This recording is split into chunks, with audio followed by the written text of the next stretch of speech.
प्रत्येक पालखीला 20-20 हजार रुपये दिले आणि आज बेशरमासारखे ते हे पैसे नाही देत म्हणतायत. असं कसं चालेल? मात्र यावर्षी शासन काही ते 1 रुपयासुद्धा द्यायला तयार नाही. मतांसाठी राजकारण करतं आणि आता इलेक्शन नाही आहेत म्हणून हे लोक देणार नाही.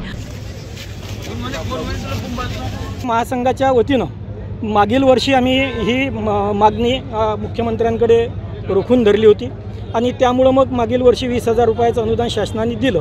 ते इलेक्शनच्या तोंडावर का असेना, परंतु शासनाने मात्र हे पुण्य त्यांच्या पदरामध्ये पाडून घेतलं.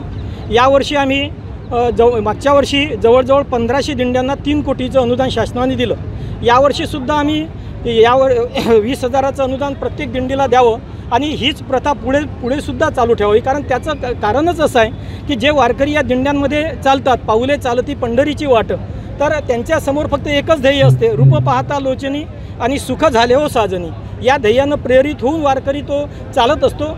त्यामुळं मग त्यांना पाण्याचा पुरवठा आहे, औषधी आहेत. प्रत्येकच दिंडीच्या पाठीमागं काही शासनाची ॲम्ब्युलन्स नसते. त्यामुळं या सगळ्या जीवनावश्यक ज्या काही सोयीसुविधा आहेत त्या या 20,000 रुपयाच्या अनुदानामधून आम्ही भागवल्या होत्या. मात्र यावर्षी शासन काही ते 1 रुपयासुद्धा द्यायला तयार नाही आणि म्हणून मग हे वारकरी फटकरी कीर्तनकार महासंघाच्या वतीनं हे जे निवेदन आहे, हे निवेदन या अमरावती जिल्ह्यांच्या माजी मंत्री यशोमतीताई ठाकूर यांच्याकडे हे निवेदन आम्ही देत आहोत. ताईंनी हा मार्ग आमचा सुकर करावा आणि ही मागणी शासनाच्या दरबारी रेटून धरावी, जेणेकरून हे जे आमची वारकरी मंडळी आहे या वारकरींना या अनुदानाचा लाभ होईल. तूर्त पुंडलिक वरद हरी विठ्ठल श्री ज्ञानदेव तुकाराम आदिशक्ती मुक्ताबाई की जय. आहे खूप मोठा विषय आहे. आता जे लोक सरकारमध्ये बसलेले आहेत त्यांनी वोट घेण्यासाठी नाही काही ते सगळं केलं.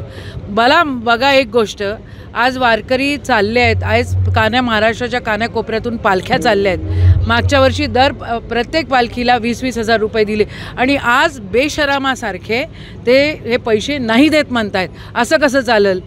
वारकऱ्यांचा खरं बिमा पण काढला गेला पाहिजे, लाईफ इन्शुरन्स पण त्यांचा काढला गेला पाहिजे. कारण खूप ॲक्सिडेंट्समध्ये रस्त्याने जात असतात, त्यांची काळजी घेतली पाहिजे आणि त्यांच्यासाठी हे नियम सातत्यानं लागू झाले पाहिजे. प्रत्येक जिथून पालखी जाते तिथल्या कलेक्टर ऑफिसनी देखील एक ॲम्ब्युलन्स, एक पाण्याची टाकी, ह्या सगळ्या गोष्टी पण तिथं उपलब्ध करून दिल्या पाहिजे.